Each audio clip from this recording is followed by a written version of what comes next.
In the thick, almost tangible darkness, a sharp, vibrating sound cuts through. Before her eyes flashes a crimson system message, "Target nearby." Heavy double doors with elegant stained glass inserts are bathed in cold rose-violet light leaking from within. Another vibration, another pulsing alert in sync with her racing heartbeat. Soft, cautious footsteps tread across the carpet. Slender fingers grip a modern smartphone tightly. The screen reflects a pale, tense girl's face, huge dark eyes frozen in a silent question, lips slightly parted in a shallow breath. A single bead of sweat glistens on her cheek. She wears a dark dress with a neat white collar and bow. Long black hair cascades in waves over her shoulders. She stares at the screen as though her life depends on it. Suddenly, the angle shifts. We see a man's legs in polished dress shoes and light trousers. Above them hovers a new system notification, "Affection level toward you." The camera catches part of his face, a cold, piercing blue eye beneath a fringe of light hair.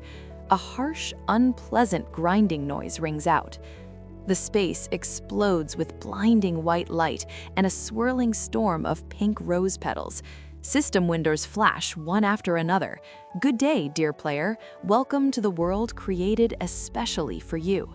The text explains that to advance the plot and reach the special ending, the player must raise the affection levels of targets. At the center of the radiant chaos stands a girl in school uniform beside the tall silhouette of a man. The game's conditions are merciless. Achieve the finale within 3 years, or memory restoration will fail and return to the original world will become impossible. Maximum affection level is capped at 5. 3 male figures appear before us, their faces hidden or turned away. Above one man's nape, over another's shoulder, and woven into the third's hair pulse bright red faceted hearts. But the rules warn, if affection exceeds the limit, the overheat state activates. In that state, the risk of a tragic ending skyrockets to maximum.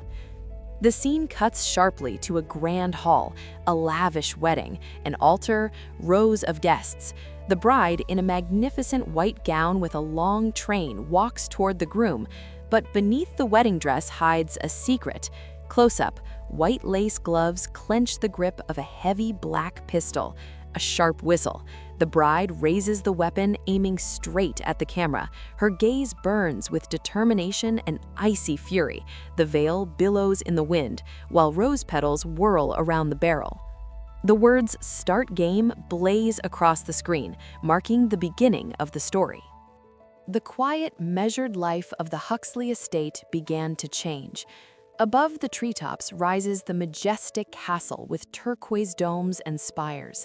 Ariel Huxley, the silent daughter of the Count, who once rarely left her room, has transformed. She sits in an armchair, hands folded neatly in her lap. Gone is the worn dress. Now she wears a blinding white outfit with a high lace collar and a tight corset that accentuates her fragile figure. Her gaze is lowered. Her face is a perfect mask of calm. On the small table beside her stands an elegant teacup and saucer edged in gold. Ariel has begun stepping out into the garden, greeting the servants, exchanging brief, polite words. Small changes that herald a great storm beneath the vaulted ceilings, rich chandeliers, and heavy interiors of the Count's mansion. In the hushed opulence of the grand parlor, Ariel Huxley sits opposite her mother, the Countess. Between them rests an elegant porcelain teacup adorned with delicate gold filigree and a miniature pastoral scene. The girl is impeccable. She wears a blindingly white dress with voluminous sleeves, a high frilled collar, and a tightly laced corset that accentuates her fragile silhouette. Her long black hair falls in thick waves down her back, and her hands are folded meekly in her lap. "Mother, how are you feeling today?" Ariel asks softly. The Countess, clad in a severe dark green gown with a high lace collar, slowly raises the cup to her lips. Her face is a cold, impassive mask. She barely opens her eyes, which hold only glacial calm. Since her husband's death, Huxley Manor has become something akin to a mausoleum. Silence presses down on every shoulder, and conversation occurs only when absolutely necessary. "The same as always," the mother replies without changing expression. "And you? How are things with you?" Ariel parts her lips slightly, her gaze turning thoughtful for a moment. The camera closes in on her clear, deep eyes and the faint shadow falling across her face. "I'm well too. By the way, yesterday I attended a beginner's piano lesson. It was my first time touching a musical instrument, and I enjoyed it very much." The Countess gracefully sets the cup back on its saucer. A flicker of interest passes through her gaze, but her voice remains even. "Indeed, mastering a few pieces would be beneficial for your development. Would you like me to hire a private tutor for you?" Ariel shakes her head gently, maintaining a polite smile. "No, thank you. I'm not particularly talented, and formal lessons would be too exhausting for me." Behind the Countess stand two motionless maids in traditional black and white caps and aprons. Their faces are serene, yet the air hums with unspoken tension. Ariel's mother suddenly changes the subject. "Ariel, the Crown Prince plans to visit our estate today." The girl's hands instinctively clench, wrinkling the fabric of her dress. She cannot hide a faint flicker of unease. "The prince, His Highness is coming in person?" "He will stay until dinner. He regularly visits neighboring noble houses to keep abreast of the political situation." Ariel tries to maintain composure. She looks aside, her pupils slightly dilated. "A simple greeting will suffice, won't it? After all, he's coming only to speak with you, Mother." "He is your age," the Countess cuts in sharply. Her gaze becomes piercing. "You will certainly meet him at the academy. Making a good impression now will not hurt. Receive him with all due respect. Use this opportunity to build connections." Ariel slowly nods, lowering her eyelids. "Yes." "He will arrive in 3 or 4 hours. The Countess rises, signaling that the audience is over. "So begin preparing immediately. If you need anything for your preparations, simply tell me." Ariel leaves the parlor. She walks down the wide marble staircase. Her figure appears tiny in the vast hall bathed in light from tall windows. A maid follows closely behind her. The camera looks down from above, capturing sharp shadows falling across the checkered floor. The girl stops before the massive doors of her room. 2 servants standing on either side open the panels in perfect unison. The familiar creak echoes. Ariel steps across the threshold and, once alone, leans back against the closed door. She exhales through clenched teeth in a long, ragged sigh. Deep anxiety and exhaustion creep across her pale face. Ariel steps into her chambers, and the heavy doors close behind her with a dull thud. She freezes, pressing her shoulder blades against the carved wood. Her chest rises and falls in heavy, uneven breaths, fingers convulsively clutching the snow-white fabric of her dress. The girl's gaze is fixed on the empty space before her, pupils trembling with rising panic. A long, ragged exhale escapes her lips. In the silence of the room, a system window suddenly flares to life right in front of her face. Bright pink pixels slice through the dimness. Warning, first capture target. The Crown Prince will soon arrive at the estate. Ariel jerks her head up, her face twisting with tension. Beads of sweat appear on her forehead. A strand of black hair sticks to her cheek. She walks to the tall, gilt-framed standing mirror. The reflection feels alien. Pale skin, enormous eyes brimming with dread, and an outfit that looks more like a shroud than a festive gown. The girl raises a trembling hand to her face, fingertips barely brushing her own lips.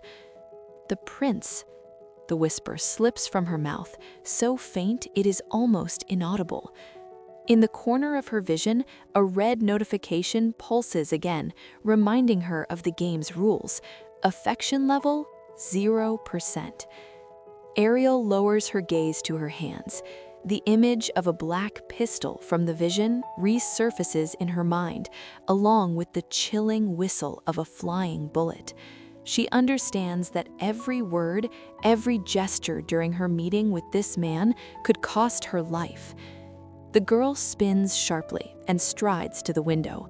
Beyond the glass stretches the flawless garden of the Huxley estate, but to her, it is merely scenery in a deadly game. In the distance, near the main gates, a cloud of dust rises. The carriage bearing the royal crest is already approaching. Ariel clenches her fists so hard her nails bite into her palms. She forces herself to straighten her spine and lift her chin. Her expression shifts. Fear gives way to cold determination.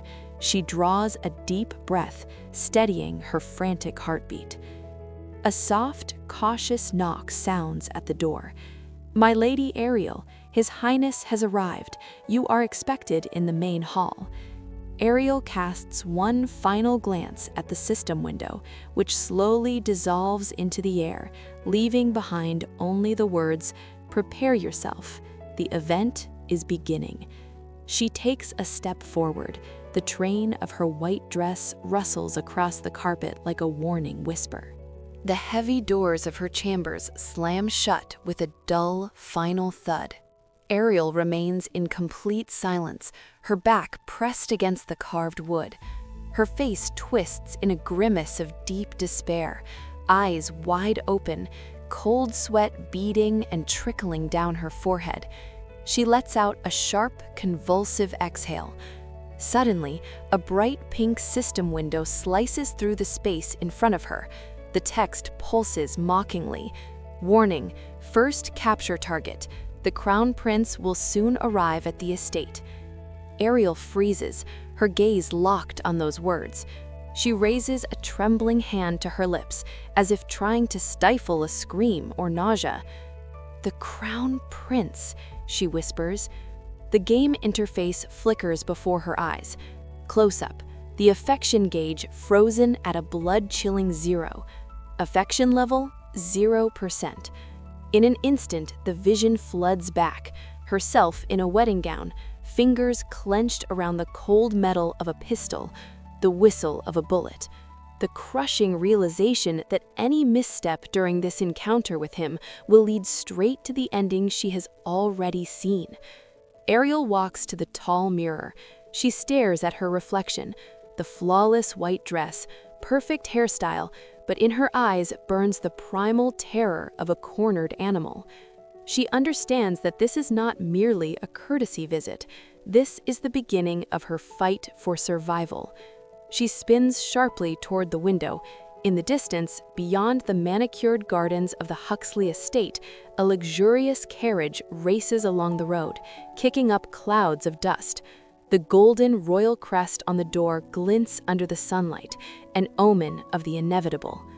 Ariel clenches her fists so hard her knuckles turn white. She forces herself to straighten. The fear in her eyes hardens into icy, calculated resolve.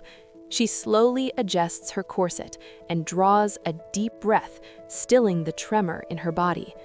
Another knock at the door. "My Lady Ariel," comes the maid's voice.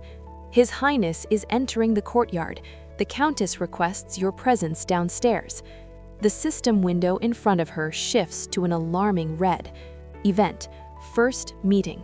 Objective: survive. Ariel takes a step toward the exit. The rustle of her long dress across the carpet sounds like a countdown. Ariel stands before the massive double doors leading to the grand entrance hall. The girl's palms are slightly damp. She clenches them into fists, hiding them in the folds of her voluminous white dress. A heavy, muffled thud echoes as the panels swing open.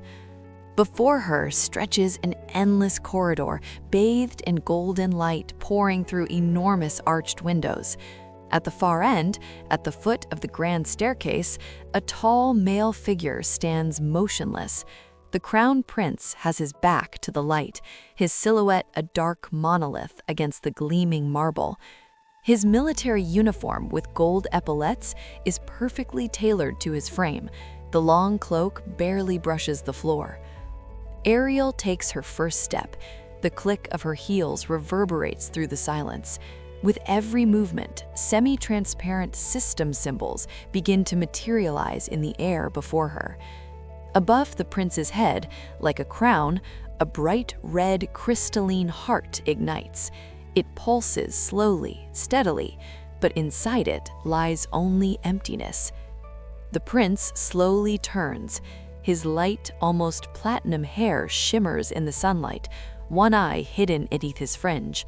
The other, cold, piercing ice blue, pierces straight into Ariel. There is not a hint of a smile on his face, only haughty, glacial indifference. A system window instantly updates right in front of the girl's eyes. Captured target, Crown Prince Iklish. Current affection level, -10%. Ariel freezes in place. The negative affection value glows with an ominous crimson light. A chill races down her spine. Prince Igles's gaze slides over her from head to toe, lingering on her face with an inscrutable, heavy squint. He says nothing, yet his mere presence fills the space with an aura of threat. Ariel sinks into a deep, flawless curtsy.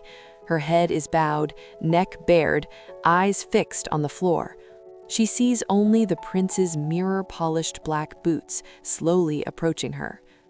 "Greetings, son of the Empire, His Highness the Crown Prince," Ariel says, her voice steady even as everything inside her trembles. The boots stop mere centimeters from the hem of her dress. A soft rustle of fabric follows. The prince leans slightly closer. The air between them thickens, grows heavy. "Rise," comes his voice, low, velvety, yet unmistakably edged with steel. "I heard the daughter of Count Huxley has suddenly changed her habits." Ariel slowly straightens, meeting his gaze. Directly above his shoulder, another warning flares. Alert, danger zone. Any incorrect response will result in immediate affection drop. Ariel straightens, meeting the cold, appraising gaze of Crown Prince Iklis. Above his shoulder, the system window pulses crimson. Affection, -10%. The air in the hall feels charged with electricity. The prince takes a step forward, closing the distance to a dangerous edge. His tall figure completely blocks the light from the window, plunging Ariel's face into deep shadow. "You seem different," Iklis says slowly, drawing out each word. His voice glides like a blade across silk. "Before, the mere sight of me would make you turn pale or hide behind your mother. What has changed, Lady Ariel?" Ariel feels her heart hammering wildly, but her face remains utterly still, as though carved from marble. She knows that the slightest flicker of fear now would mean defeat. "Your Highness," she tilts her head slightly to the side, a strand of black hair falling across her shoulder. "My father's death taught me that hiding is a luxury I can no longer afford." Iklis narrows his eyes. His single visible eye, ice blue, pierces into her, searching for even the slightest trace of falsehood. At that moment, the crystalline heart above his head flares again. A faint, almost imperceptible chime rings out, and the numbers in the system window shift. -10% becomes -8%. "Bold words for someone who was afraid of her own shadow just yesterday," he says with a smirk that holds no warmth. "I hope your courage doesn't run out when we sit down to dinner. My presence is rarely comfortable for people like you." He walks past her, leaving behind the scent of expensive cologne and cold steel. The prince's cloak flares, nearly brushing the hem of her white dress. Ariel follows him with her eyes, noting the tension in his shoulders. The moment he disappears through the doors to the dining hall, a new notification blooms before Ariel in soft rose glow. Hidden objective. Survive dinner without letting affection fall below -15%. Reward: unlock the target's first personal story. Ariel clenches her fingers so hard that crescent-shaped marks bloom on her palms. She knows the real hell is about to begin, right there at the table, under the crossfire of her mother's gaze and the prince's, who seems to see straight through her. She draws a deep breath, squares her shoulders, and follows him. The click of her heels on the marble now rings with greater confidence, marking the rhythm of her own game. The dining hall of Huxley Manor is flooded with cold daylight streaming through tall lancet windows. In the center stands a long table of dark polished wood, set with silver and the finest porcelain. Ariel sits opposite Crown Prince Iklis. Between them lies an unbridgeable distance and a heavy, ringing silence. The only sound is the steady, irritating scrape, the silver knife in Iklis's hand methodically slicing through the meat on his plate. The prince is not looking at his food. His single visible eye, icy, piercing blue, is fixed on Ariel. He holds the fork with flawless elegance, yet every movement carries a veiled threat. Above his head, the crimson system window still pulses. Affection, -8%. You've barely touched the venison, Lady Ariel. His voice comes low, laced with faint mockery. Has my presence spoiled your appetite? Or has the Huxley cook forgotten how to please his lady? Ariel slowly raises her gaze. She keeps her back perfectly straight, chin lifted. She takes up her delicate fork. Her marble white fingers do not tremble. Your Highness. She tilts her head slightly, black curls spilling across the lace collar. In your presence, even the most exquisite dish feels secondary. I am simply savoring the rare privilege of this audience. Iklis freezes. The knife pauses above the plate. Close up, his pupil narrows. In the air before Ariel blooms a rose-pink warning. Attention, dialogue choice affects the outcome of the meal. Option A, remain silent. Option B, smile. Option C, counterattack. The girl chooses her path. She does not smile, but her gaze deepens, almost hypnotic. They say the crown prince dislikes empty conversation. She continues, carefully setting her utensils aside. So I am sparing your energy by refraining from idle small talk. Iklis suddenly leans back in his chair.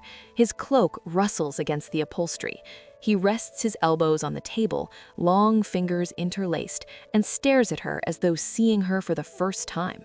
Above his head, the numbers spin wildly, -8%, -5%, -2%, and finally settle at 0%. Sparing my energy? He gives a short, dry laugh. Original. Your mother said you had become more sensible. It seems she underestimated the scale of the change. At that moment, the Countess, seated at the head of the table, slowly raises her wine glass. Her face remains impassive, but a shadow of satisfaction flickers in her eyes. She watches this verbal duel like a chess match. Suddenly, Iklis leans forward across the table, closing the distance. His face is now dangerously close to Ariel's. She feels his cold breath. Tell me, Lady Ariel, he whispers, and something dangerous threads through his voice. What do you plan to do when we meet again at the academy?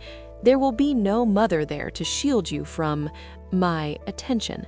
Before Ariel's eyes flares a new system notification, bathed in urgent crimson light. Event, test of endurance, activated. Maintain affection level above 0 to survive. Ariel does not look away. The distance between her face and Iklis's has shrunk to a dangerous minimum. She can see the chandelier reflected in his cold blue pupil. A heavy, thick silence hangs in the air, broken only by the steady, irritating ticking of the grandfather clock in the corner of the hall. At the academy, Your Highness, I plan to do exactly what I'm doing here. Ariel's voice sounds frighteningly calm, without the slightest tremor. Survive, and if I'm lucky, thrive. My mother's protection was a cocoon I've already outgrown. Iklis freezes. His interlaced fingers tighten slightly, the skin over his knuckles turning white. He stares intently into her eyes, searching for the familiar plea or fear, but finds only a mirror-smooth wall of resolve. Suddenly, the system window above his head flares with bright neon light. The numbers begin to move: 0%, 1%, 3%, and finally settle at 5%. The color shifts from alarming crimson to soft rose. The prince slowly leans back, returning to his original position. A faint, almost ghostly smirk plays on his lips, the first of the evening, and one devoid of open malice. "Survive," he repeats, as though tasting the word. An interesting choice of words for a count's daughter. Usually ladies of your station dream of balls and advantageous marriages. He raises his glass of dark wine. The lamplight dances in the ruby liquid. "Very well, Lady Ariel. I will watch your attempts to survive within the academy walls with great interest. I hope you prove more resilient than your predecessors." Iglis takes a sip, never taking his eyes off her. At the head of the table, the Countess sets her glass down on the tablecloth with a dry clink. "His Highness is correct, Ariel. The Academy is no place for the faint of heart, but since you've shown such presumptuousness, prepare yourself for twice the scrutiny." The meal draws to a close. Iglis rises abruptly. His chair scrapes harshly across the parquet. He offers the Countess a short, formal bow and lingers on Ariel with his gaze. "Thank you for your hospitality. We will meet again at the opening ceremony in 1 week. Do not disappoint me." He turns, and his long black cloak flares like a raven's wing. The prince's footsteps quickly recede, fading into the depths of the corridor. The moment the hall doors close behind him, a final notification blooms before Ariel's eyes. "Hidden objective completed. You survived the first dinner. Reward: memory fragment number 1, blood oath, unlocked." Ariel feels the strength drain from her body in an instant. She lowers her head, her shoulders trembling almost imperceptibly. She survived this round, but the system window lingering in the corner of her vision reminds her. 3 long years remain until the finale, and an affection level of 5% is merely a tiny spark in an icy desert. The doors of the dining hall close with a heavy, final thud. Ariel is left alone with her mother, under the cold light of the crystal chandeliers. The silence in the room becomes unbearable, oppressive. The Countess slowly sets her glass down, and the sound of glass touching wood rings out like a gunshot. "You behaved provocatively, Ariel." Her mother's voice is even, but steel lurks beneath it. "I hope you understand how thin the ice you just walked on truly was." Ariel does not reply. Suddenly, a blinding white noise flares in her eyes. The sounds of reality fade, giving way to a rising roar in her ears. Before her gaze unfolds memory fragment number 1, the blood oath. The image before her ripples like disturbed water. The location shifts. This is no longer the dining hall, but the night garden of the estate, lit only by the pale crescent moon. The air is thick with the scent of damp earth and blooming lilies. On the ground, amid the shadows of twisted trees, stand 2 children, a boy with platinum hair, little Iglis, and a girl with long black strands. The young prince holds a short, razor-sharp dagger. The blade glints coldly in the moonlight. His face, still free from adult severity, is twisted with determination. "If we do this, Ariel, there will be no turning back," he whispers. His voice cracks with emotion. The girl extends her palm toward him. Her small fingers tremble, but she does not pull away. Iglis makes a quick, sharp cut. A bright red line of blood wells up on her pale skin. He repeats the motion on his own palm. They clasp hands. Warm blood mingles, dripping thick drops down their wrists. "From this day forward, your life belongs to me, and mine to you," the little prince declares, looking straight into her eyes. "If either of us betrays the other, a bullet will find the traitor's heart." The vision snaps shut abruptly. Ariel flinches, returning to herself. She realizes she is standing in the middle of the hall, her fist unconsciously clenched, as though she can still feel the warmth of foreign blood on her skin. The Countess has already left the table, leaving her daughter alone. In the corner of Ariel's vision pulses a system message.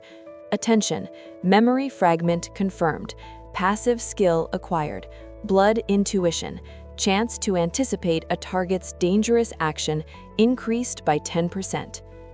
Ariel stares at her clean palm. There is not a trace of a scar, yet deep in her mind echoes the same whistle of a bullet from the first vision. Now she understands. Her bond with Iklis runs far deeper and far more dangerous than a mere political visit. This is not a game of affection. This is the fulfillment of an ancient curse sealed in blood. She turns and heads for the exit. Her footsteps on the parquet sound dry and resolute. Ahead lies 1 week until the academy opens, and every hour of that week must be spent preparing for the next round. Ariel returns to her chambers, but now her footsteps no longer sound uncertain. In her head, the words from the vision toll like an alarm bell. A bullet will find the traitor's heart. She approaches the massive ebony writing desk and sharply pushes aside the heavy chair. Before her, an updated interface floats in the air. The skill, Blood Intuition, pulses with a soft crimson glow. Ariel freezes, staring at her own palms. She slowly clenches and unclenches her fists, listening to the strange tingling at her fingertips. This is not mere magic, it is a physical sensation of Iklis's presence lingering somewhere on the edge of her consciousness. She picks up a clean quill, dips it in the inkwell, and begins writing furiously, the structure of the academy taking shape on the thick paper under the scratching tip.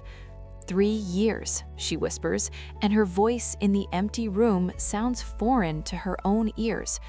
5 targets, and 1 blood-sworn alliance that may yet turn into an execution. Suddenly, the system window flares golden. Additional quest, wardrobe preparation. Your entrance to the academy must be a statement. Choose your style. 1. Humble victim. 2. Cold aristocrat. 3. Shadow player. Ariel hovers the quill over shadow player. In that instant, a sharp electric jolt races through her body, the activation of blood intuition. The image before her doubles for a heartbeat. She no longer sees her own room, but a narrow, dark corridor, and someone's back in a uniform. It is Iklis. He stands by a window, clutching that same childhood dagger in his hand. His shoulders tremble faintly. "You haven't forgotten, have you, Ariel?" His ghostly voice reaches her, cutting through the wind howling outside. The vision vanishes as abruptly as it appeared. Ariel breathes heavily, pupils dilated. She understands. Iklis is not simply a target. He is her greatest threat and her only chance of survival. His sympathy level of 5% is not love. It is the dangerous curiosity of a predator toward a prey that has suddenly bared its teeth. With determination, she presses the quill hard against the paper, leaving a thick full stop. "I will not play by your rules," she says aloud, looking straight into the mirror. Her reflection now appears different. The shadows under her eyes emphasize resolute, and the pallor of her skin give her the look of a porcelain doll with a hidden blade inside. She rings the small bell sharply. A maid hurries in. "Bring me the fabric catalogs," Ariel orders without turning around, "and summon the tailor. I need a dress that looks like armor." The maid curtsies in alarm and vanishes behind the door. Ariel is left alone.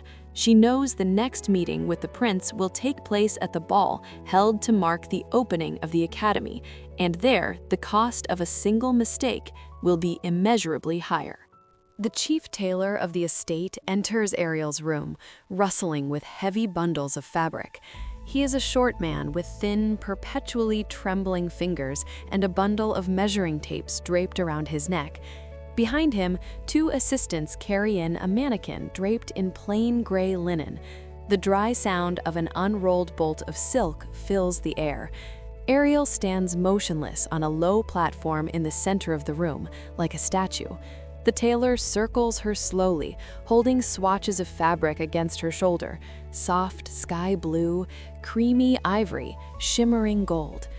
Young mistress, for the ball marking the academy's opening, young ladies usually choose light, maidenly tones, he chatters, offering lace the color of dawn.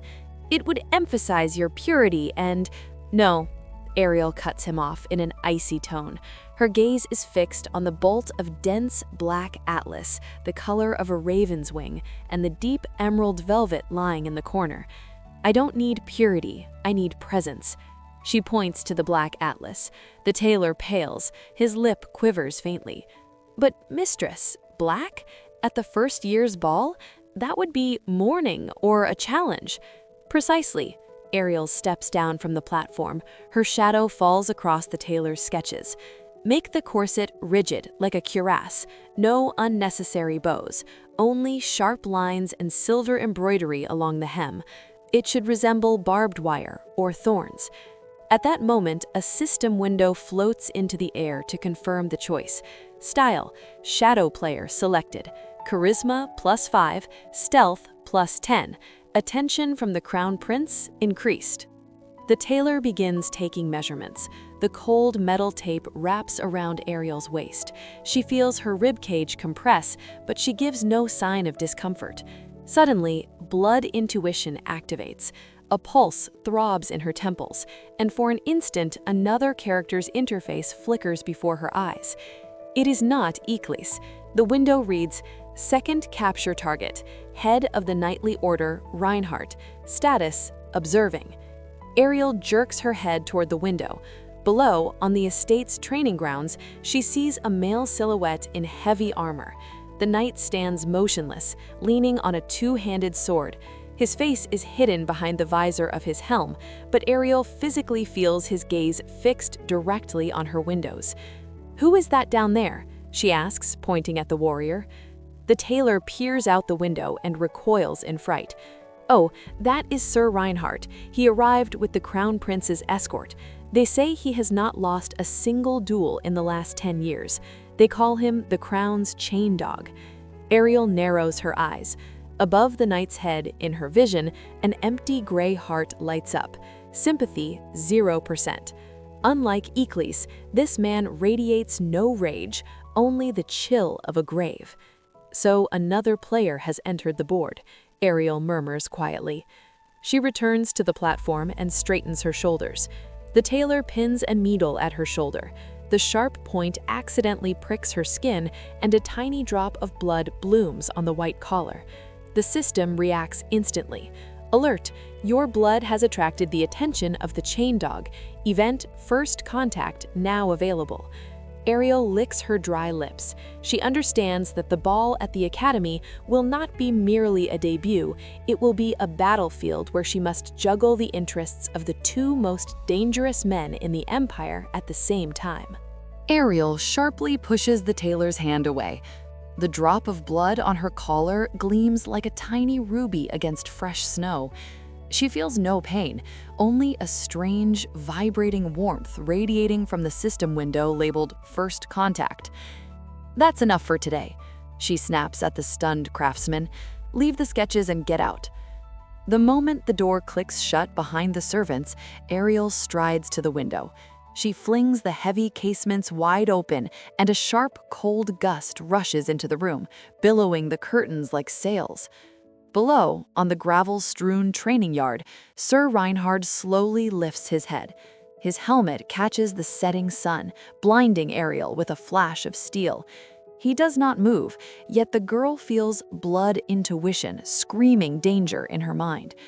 3 stories separate them, but the knight's gaze presses against her throat like the edge of a cold blade. Ariel slowly brings her wounded finger to her lips.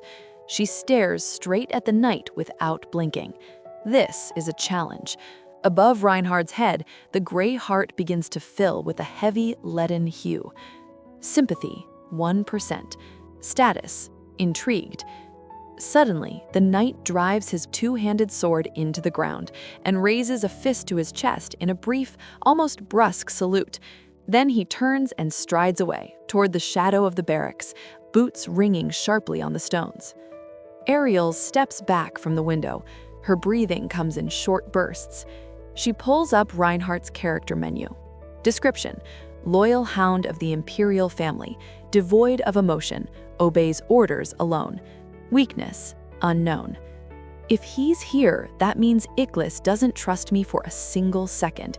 He's already assigned me a watchdog before classes have even begun. She sits at the desk and picks up the hand mirror. In its reflection, she sees not only her own face, but also the semi-transparent progress bar of the current chapter. Preparation completion 90%. Event opening ball in 48 hours. Ariel takes a silk ribbon and tightly binds her wounded finger, pulling the knot tight with her teeth. She understands. Reinhardt is not someone who can be swayed with flattery or beauty. His loyalty is monolithic. To pull him to her side, she will have to find a crack in that armor.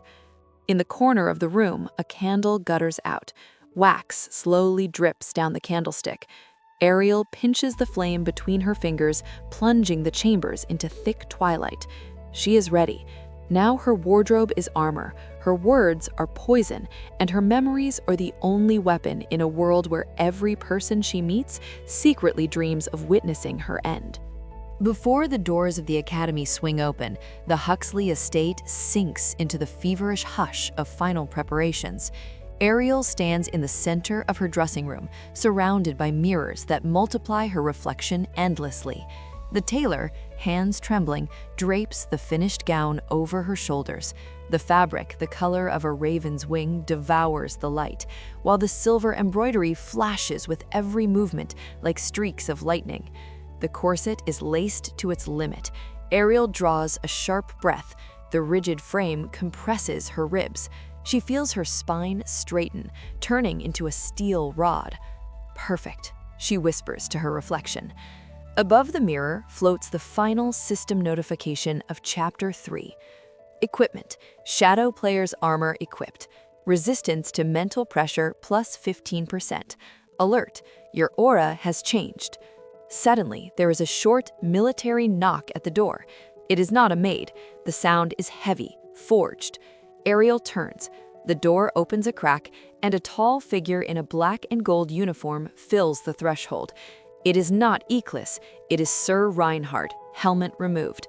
A thin, almost imperceptible scar runs from his temple to his jaw, and his gray eyes regard her coldly and keenly. "Lady Ariel," his voice grates like stones, "the escort is ready. The carriage awaits.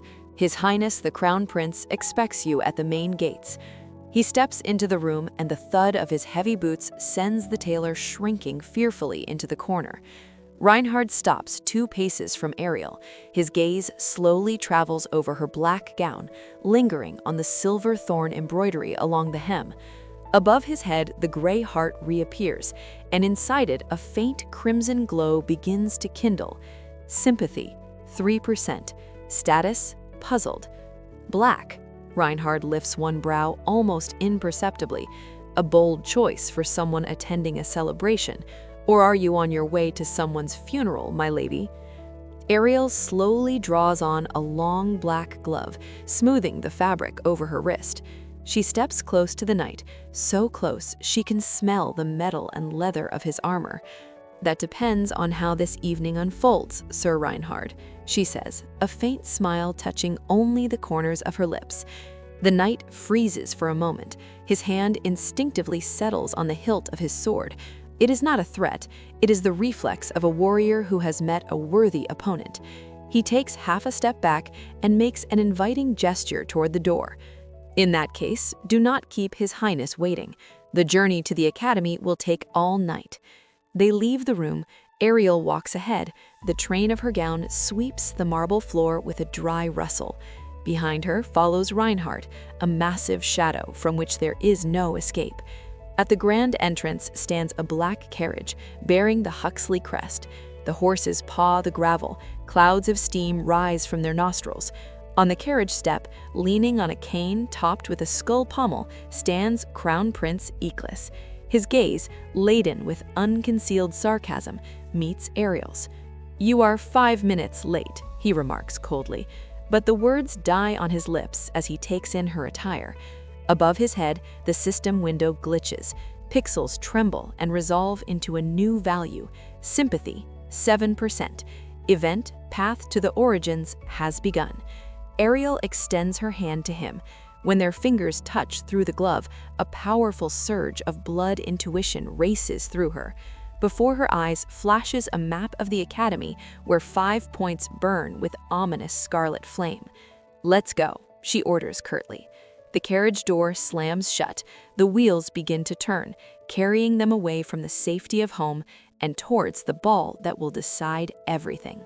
The carriage sways steadily, devouring mile after mile of the night road. Inside the cramped space of the coach hangs a heavy, stifling silence, broken only by the rhythmic clatter of hooves on the cobblestones. The dim glow of the oil lantern outside the window carves Iklis's profile out of the darkness. He sits opposite Ariel, arms crossed over his chest, his cold, scrutinizing gaze never leaving her face. "Black atlas and silver thorns," he finally says, his voice ringing unexpectedly loud in the confined space. "You look as though you've come to declare war on the entire academy, not to waltz to the music." Ariel sits perfectly straight, her black-gloved hands resting calmly in her lap. She feels the corset biting into her ribs, a constant reminder to keep her composure. "War is also a dance, Your Highness," she counters, tilting her head slightly. "The music is simply a little sharper." Above Iklis's head, the system window flickers, updating his status. Sympathy, 8%. State, hidden admiration/wariness. Suddenly, the carriage lurches violently. The wheels hit a deep pothole, and Ariel is thrown forward by inertia. Iklis instantly shoots out a hand, catching her by the forearm to keep her from tumbling off the seat. His fingers clamp around her arm with an iron grip. In that instant, blood intuition activates. A scarlet flash explodes before Ariel's eyes, and she glimpses a brief frame from the future, an enormous crystal chandelier plummeting toward the dancing couples below. The sound of shattering glass rings out, followed by screams. Ariel yanks her arm free, her breathing quickening. "What's wrong with you?" Iklis narrows his eyes, his blue gaze glints dangerously. "You've gone even paler than usual." The girl presses her hand to her chest, feeling her heart hammer wildly. "Just a premonition," she exhales. The system issues a new notification. Event Prophecy on the Road activated. You have 2 hours to prevent a catastrophe at the ball. The carriage begins to slow. Through the night mist, the majestic silhouette of the Academy Castle emerges. Hundreds of illuminated windows, tall spires piercing the sky, and a long line of coaches at the main entrance. The murmur of the crowd and the distant strains of an orchestra drift on the wind, mingling with the rush of air. The carriage door swings open. Sir Reinhard stands outside, offering his hand to help her descend. His face in the torchlight is a stone mask. "We have arrived," he reports curtly. Ariel steps onto the red carpet. Bursts of magical lights blind her, and hundreds of aristocratic eyes turn toward the Black Lady of the Huxley estate. The whispers of the crowd swell into an indistinct roar. She smooths the train of her armored gown and casts a quick glance at Iklis. He adjusts the collar of his uniform and steps toward her, offering his arm. "Come, Ariel, the show must begin." Above the entrance to the Grand Hall of the Academy floats an enormous inscription, Ball of Shadows. The massive double doors of the Academy's grand entrance swing open with a majestic rumble.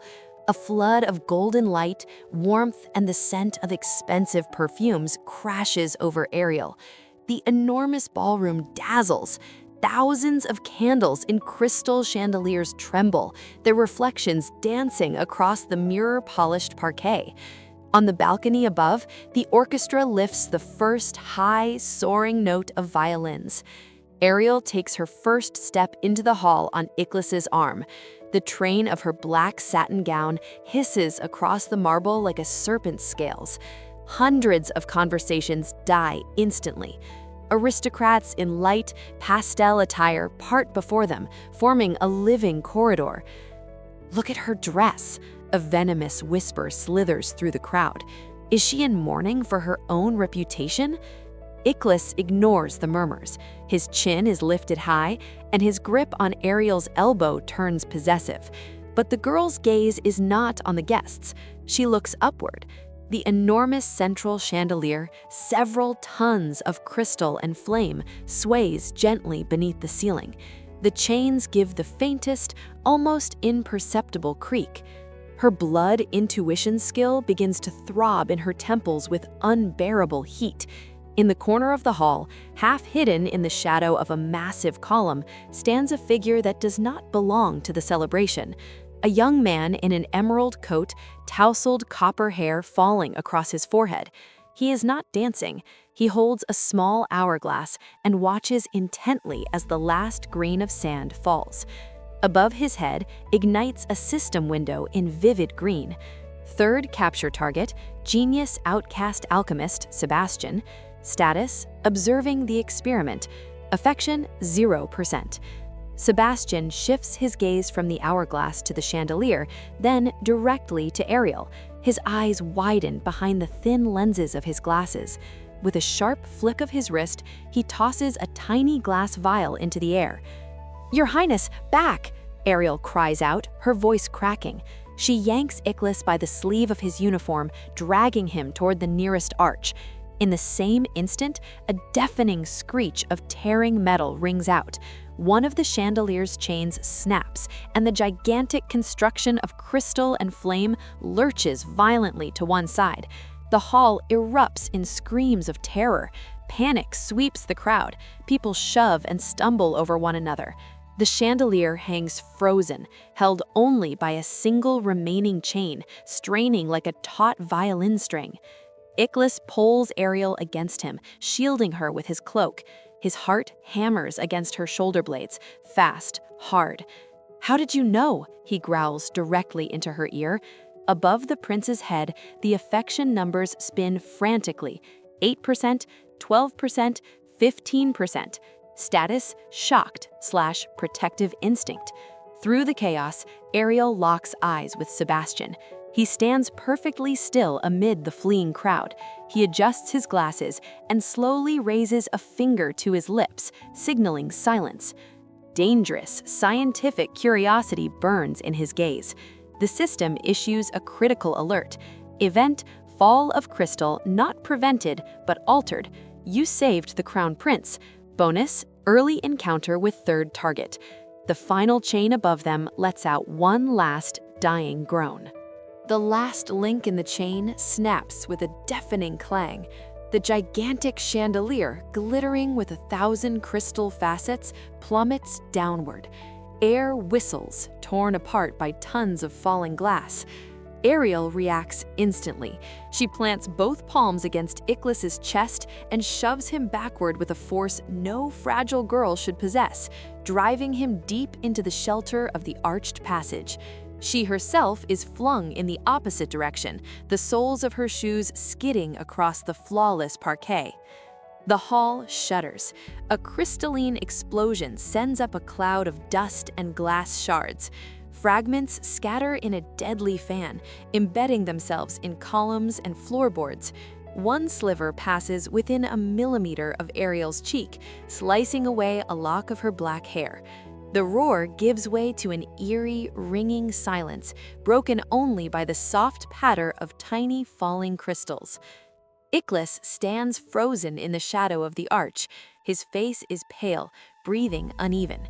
He stares at the pile of wreckage where he had stood only seconds ago.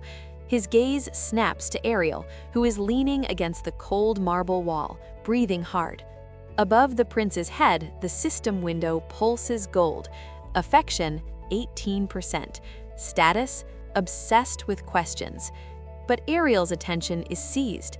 A figure materializes from the settling dust just a few steps away. Sebastian.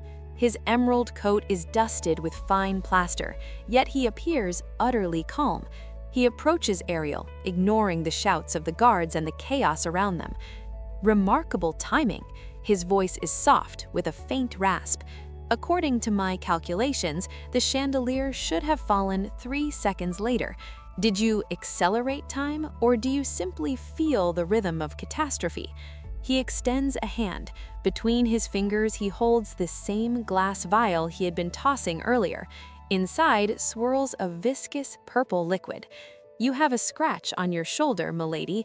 Black satin conceals blood, but not its scent. Sebastian leans closer.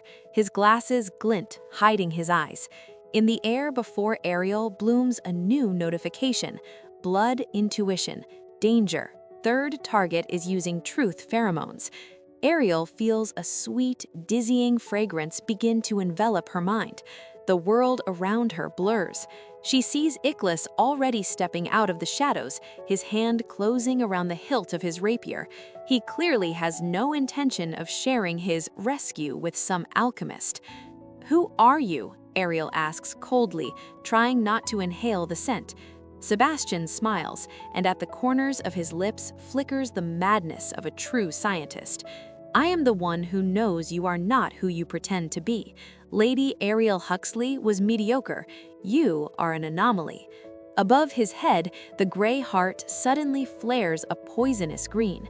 Affection, 5%. Status, subject for vivisection. Ariel clenches her fist, nails biting into her palm. The pain helps clear her mind. "Be careful, Mr. Alchemist," she whispers, staring straight into his eyes. Anomalies have a habit of exploding in the hands of careless researchers. At that moment, Iklis seizes Sebastian by the shoulder and hurls him aside with force. "Get away from her," the prince growls. The hall fills with armored guards. The ball has become a crime scene.